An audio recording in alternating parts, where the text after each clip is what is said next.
ఈ సమయంలో ఈ మిస్ ఇండియా పోటీలు అవసరమా? దానికోసం వందలాది మంది వచ్చి వాళ్ళు చేసుకుంటా ఉంటే అది చేసుకోవద్దు, ఈ రోజు యుద్ధం జరుగుతూ ఉంది అంటే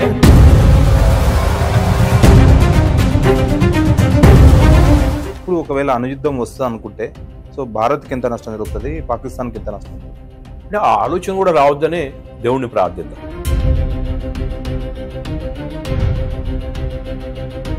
అంటే ఉందా, అసలు ఉందా వాళ్ళ దగ్గర? ఉందా 180 న్యూక్లియర్ వెపన్స్ ఓన్లీ వార్తనా ఉన్నట్లు ఆధారం ఉన్నాయి. మనం కూడా చైనా ప్రోడక్ట్, చైనా ప్రోడక్ట్ అంటే గాలి వాళ్ళ టెక్నాలజీ చైనా ప్రోడక్ట్, గాలి ఎగిరి ఆడ కింద పడిపోతుంది అంటే అట్లా అంటుర్రా? అట్లా కూడా కావచ్చు. అక్కడ టెర్రరిస్టుల శవాలకి పాకిస్తాన్ ఫ్లాగ్ వేసి వాళ్ళు కవాతులు చేస్తా ఉన్నారు అఫీషియల్ గా. మరి అది ఏమంటారు దాన్ని? దేశం అంటారా దాన్ని? అంత వాళ్ళు గొప్పలు చెప్పుకునే అంత పరిస్థితి వాళ్ళ జీవితానికి లేదు. గోధుమ పిండే కొనుక్కోలేని కంట్రీ అది. ఇప్పుడే రోడ్డు మీద ఉన్నారు, దాని తర్వాత ఎక్కడికి పోతారో ఎవరికి తెలియదు. సో ఆపరేషన్ సింధూర్ పేరు తెలుసు కదా, ఈ నామకరణం వెనుక ఏమైనా ఉందా, థియరీ ఉందా? ఆపరేషన్ సింధూర్ అనేది చాలా పవర్ఫుల్ ఆపరేషన్.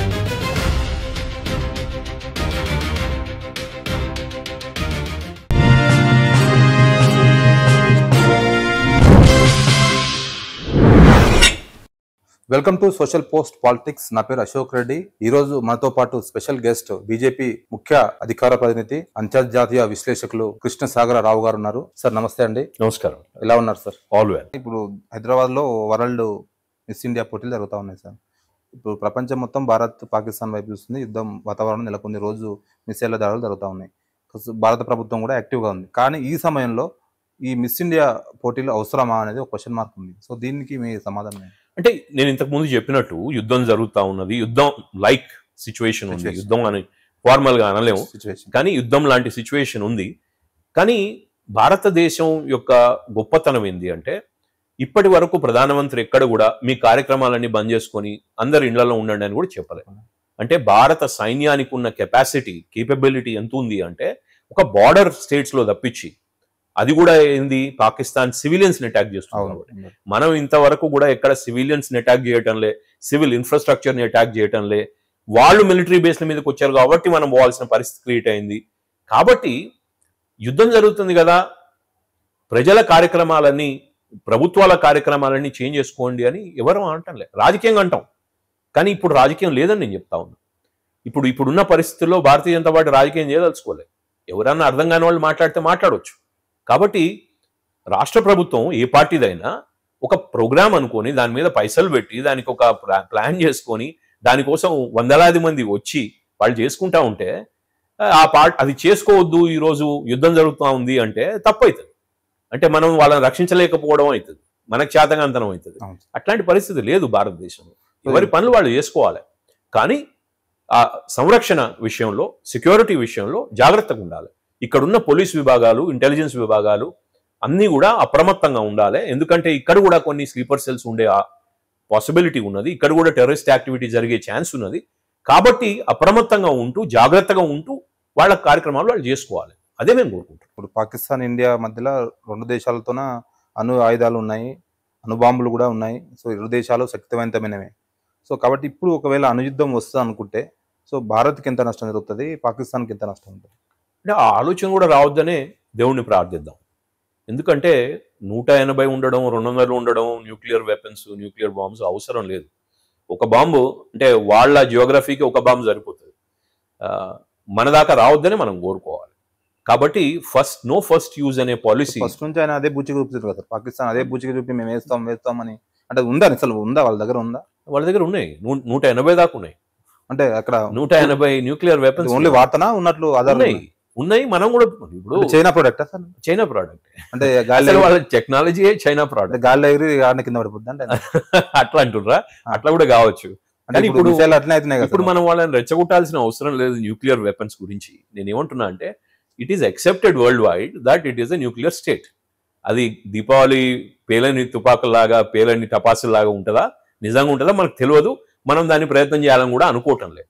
కానీ నేననేది ఏంటంటే, ఒక రెస్పాన్సిబుల్ స్టేట్, ఒక స్ట్రక్చర్ ఉన్న ఒక దేశం, ఒక డిఫెన్స్ డిపార్ట్మెంట్, ఒక హోమ్ డిపార్ట్మెంట్, ఒక ప్రైమ్ మినిస్టర్, దాని కింద క్యాబినెట్, ఒక పద్ధతితో, ఒక స్ట్రక్చర్ తో నడిచే దేశం అయితే మాట్లాడేదాన్ని కూడా పద్ధతి. అక్కడ అసలు మంత్రులకు వాల్యూ లేదు, మంత్రుల స్టేట్మెంట్ కి వాల్యూ లేదు. అక్కడ సోషల్ మీడియాలో చూసి టెర్రరిస్టులు చనిపోతే అక్కడ టెర్రరిస్టుల శవాలకి పాకిస్తాన్ ఫ్లాగ్ వేసి వాళ్ళు కవాతులు చేస్తా ఉన్నారు. మరి అది ఏమంటారు దాన్ని? దేశం అంటారా దాన్ని? అదొక ఫెయిల్డ్ స్టేట్, అది it's a rogue state, it's a failed state. కాబట్టి వాళ్ళు మాట్లాడే మాటలకి సైబర్ ర్యాట్లింగ్ అంటారు మిలిటరీ టెర్మినాలజీలా, అంత వాళ్ళు గొప్పలు చెప్పుకునే అంత పరిస్థితి వాళ్ళ జీవితానికి లేదు. గోధుమ పిండే కొనుక్కోలేని కంట్రీ అది. వాళ్ళ ప్రజలు ఇవాళ వాళ్ళ మొత్తం ఎంటైర్ దేశమే అడుక్కునే పరిస్థితిలో ఉంది. ఆ $1 బిలియన్ IMF ఇవ్వకపోతే అది ఎందుకు ఇచ్చిందో మనకు కూడా అర్థం కాలేదు. యుద్ధం పోయేటప్పుడు టెర్రరిస్ట్ యాక్టివిటీస్ చేస్తున్నాం ప్రూవ్ అయినాక కూడా IMF వాళ్ళకి $1 బిలియన్ ఇవ్వడం, దాన్ని తీవ్రంగా ఖండిస్తాం. 25,000 కోట్లు సంథింగ్. సో ఇప్పుడు దాంతో బతకాల్సిందే. కానీ ఇప్పుడు వారం రోజులు అయిందనుకోండి, వాళ్ళ పరిస్థితి ఇప్పుడే రోడ్డు మీద ఉన్నారు, దాని తర్వాత ఎక్కడికి పోతారో ఎవరికి తెలియదు. అంటే ఎన్ని రోజులు పడుతుంది సార్ మాక్సిమం మనం యుద్ధం చేస్తే? మీరు అనుకున్నట్లు అంటే మనం ఎగ్జాక్ట్లీ ఇన్ని డేస్ అని చెప్పలేం. కాబట్టి నేనేమంటున్నా అంటే ఇది చాలా డైనామిక్ సిచ్యువేషన్, ఇది మారుతూ ఉంటుంది, ఎవ్రీ డే చేంజ్ అవుతూ ఉంటుంది. తర్వాత కొంతమంది వీళ్ళకి బ్లాక్ అవుతారు, కొంతమంది వీళ్ళ వెనకాల వస్తారు, కొంతమంది వీళ్ళని సపోర్ట్ చేస్తారు, డైరెక్ట్గా ఇండైరెక్ట్గా చేస్తూ ఉన్నారు. ఆల్రెడీ డైరెక్ట్గా వచ్చే పరిస్థితి కూడా డెవలప్ కావచ్చు, చెప్పలేం. కాబట్టి ఇంతకుముందున్న ఫీల్డ్ జనరల్, గొప్ప warrior, military warrior of this country Sam Manekshaw garu ఒకసారి అన్నారు, ఇది మనందరం మిలిటరీ, మన ప్రభుత్వం అందరూ గుర్తుపెట్టుకోవాల్సింది, never under estimate your enemy అని ఆయన కోట్ చేశారు. ఆయన చాలా పెద్ద వారియర్, ఆయన మన పాకిస్తాన్ వార్ని ఆయన నడిపిన మనిషి, యుద్ధాన్ని నడిపిన మనిషి. సో ఈ ఫీల్డ్ మార్షల్ శామ్ మానిక్షా ఆయన అన్న వాక్య, దాన్ని చాలా సీరియస్గా తీసుకోవాలి మనం. అంటే వాళ్ళ కేపబిలిటీ ఎక్కువ ఉందని కాదు, నక్క లాంటి కంట్రీ, నక్క లాంటి కంట్రీ అది. అది ఏం చేస్తుందో మనకు తెలియదు, పిచ్చి కుక్క. కాబట్టి పిచ్చి కుక్క ఎడిదిరిగి ఎవరిని గరుస్తుందో తెలియదు. కాబట్టి అందుకని జాగ్రత్తగా ఉండాలి. మనం దాన్ని తక్కువ అంచనేయొద్దు. వాళ్ళు ఒక దెబ్బ కొడితే మనం 20 దెబ్బలు కొట్టాలి, చిన్న పావుని పెద్ద కట్టెతో కొట్టాలి. అదే మన మిలిటరీ చేస్తూ ఉంది, అదే ప్రైమ్ మినిస్టర్ నరేంద్ర మోదీ గారు చేస్తూ ఉన్నారు. సంపూర్ణ ప్రిపేర్డ్నెస్తో మన ఆర్మ్ ఫోర్సెస్ ఉన్నాయి, సంపూర్ణ ప్రిపేర్డ్నెస్, సంపూర్ణ వ్యూహంతో ఈరోజు నరేంద్ర మోదీ గారు దేశాన్ని లీడ్ చేస్తూ ఉన్నారు, మిలిటరీని లీడ్ చేస్తూ ఉన్నారు. మిలిటరీ లీడర్స్ అందరూ కూడా ఫుల్ లీడర్షిప్ పొజిషన్స్ లో ఉన్నారు, వాళ్లే నిర్ణయాలు తీసుకుంటున్నారు, భారత ప్రభుత్వం వాళ్ళని సపోర్ట్ చేస్తాం. సో ఆపరేషన్ సింధూర్ పేరు తెలుసు కదా, అసలు ఈ నామకరణం వెనుక ఏమైనా ఉందా, థియరీ ఉందా? చాలా సింపుల్ థియరీ ఉంది. భారతదేశం సివిలైజేషన్, నాగరికత సింధూరంతో హైలైట్ అవుతుంది. మనం ఎక్కడికి పోయినా ప్రపంచంలో మన మహిళలు ధరించే సింధూరాన్ని చూసి వాళ్ళు అట్రాక్ట్ అవుతారు, కొంతమంది రిపెల్ అయినా కావచ్చు, బట్ అది అంత ప్రామినెన్స్ ఉన్నది. మన సివిలైజేషన్ లో దానికి ఎంత పవర్ ఉంది అంటే, ఒక వివాహిత మహిళ ఇది పెట్టుకోకపోతే అసలు హస్బెండ్ లేనట్టు. కాబట్టి సింధూరానికి అంత ప్రాముఖ్యత ఉంది. ఆ సింధూరాన్ని ఎవరైతే వచ్చి తీసుకుపోయినరో, భార్యల ముందు ఆ సింధూరాన్ని తుడిపేసినరో, లిటరలీ ఫిజికలీ తుడిపేసినరో, వాళ్ళ పేరు మీద ఆపరేషన్ స్టార్ట్ అయింది. ఆ తుడిపిన వాళ్ళ లీడర్లు చచ్చిపోయినారు ఆల్రెడీ. ఆ తుడిపిన ఆ ప్రాజెక్ట్ ఏదైతే ఉందో, సింధూరాన్ని తుడిపిన ప్రాజెక్ట్ ఏదైతే ఉందో పెహల్గామ్ లో చేసినరో, ఆ చేసిన, ఆ యోచించిన, ఆ వ్యూహాలు రచించిన వాళ్ళందరూ చచ్చిపోయారు ఆల్రెడీ. వాళ్ళకంటే పెద్ద మనుషులు, వాళ్ళు ఉన్న హెడ్ క్వార్టర్స్ అన్ని కూడా ధ్వంసం కాబడ్డాయి. ఎవడైతే ఇక్కడికి వచ్చి అది ఎగ్జిక్యూట్ చేసినరో వాళ్ళు ఏదో ర్యాట్ హోల్ లో దాక్కొని ఉంటారు, వాళ్ళని కూడా పట్టుకొని చంపుతారు. కాబట్టి ఆపరేషన్ సింధూర్ అనేది చాలా పవర్ఫుల్ ఆపరేషన్.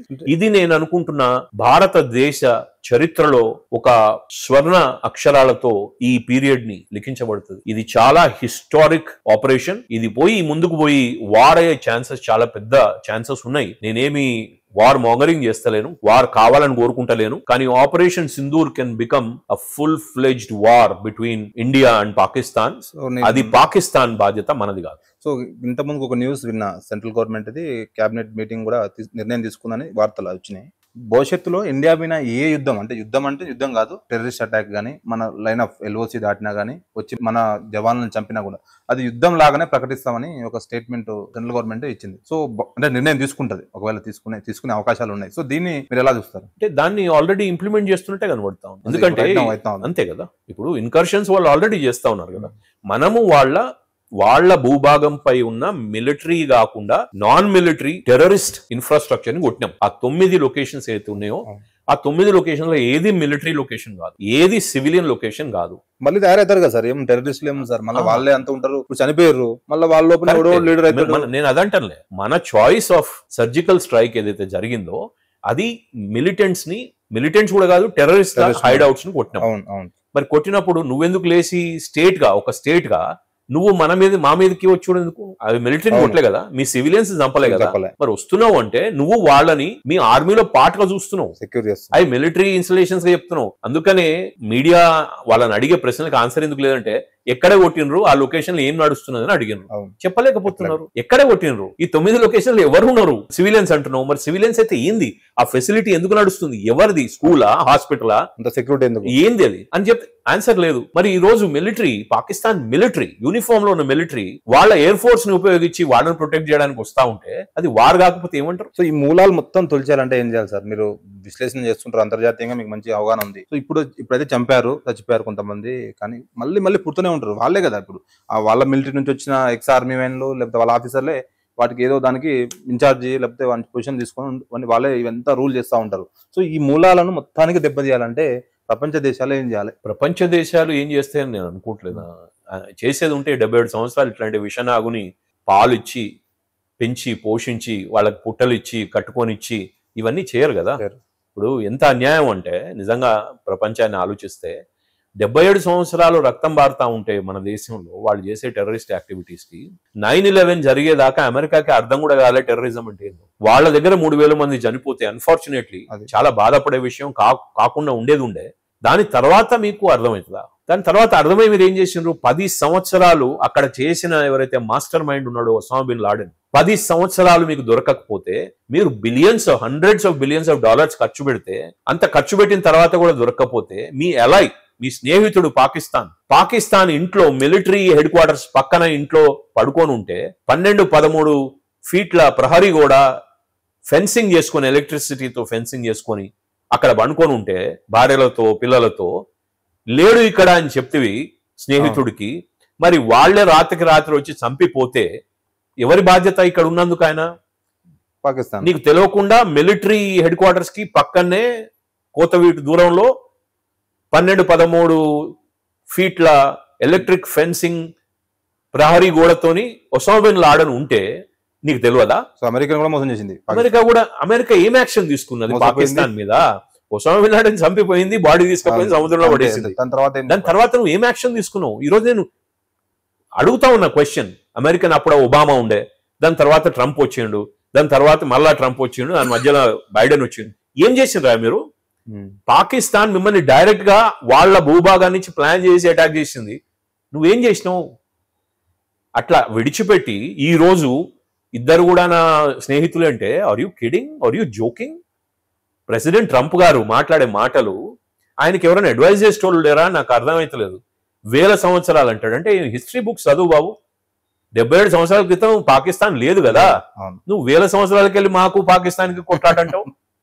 ఎవరు చెప్పేది ఆయనకి? మరి మార్కో రూబియో గారు స్టేట్ సెక్రటరీ ఆఫ్ స్టేట్, ఆయననే చెప్పాలి కదా. ఒక్కసారి చెప్పిండంటే తప్పు అనుకోవచ్చు, తప్పు దొరుకుతుంది. అప్పుడు 3 సార్లు చెప్పిండు ఇప్పటికి ట్రంప్ 1000 సంవత్సరాలు అని. వైట్ హౌస్ నుంచి మాట్లాడేటప్పుడు అంటాడు ఆయన అదే. డికేడ్స్ అంటాడు. డికేడ్స్ అర్థం చేసుకోండి, దశాబ్దాలు, థౌజండ్స్ ఆఫ్ ఇయర్స్ ఈ దేశం ఎక్కడ పుట్టింది? కాబట్టి పాకిస్తాన్ని ప్రపంచం వెలివేయాల్సిన అవసరం ఉన్నది, డిస్ట్రాయ్ చేయాల్సిన అవసరం ఉన్నది. అక్కడ ఉన్న ప్రజలకి నా సానుభూతి.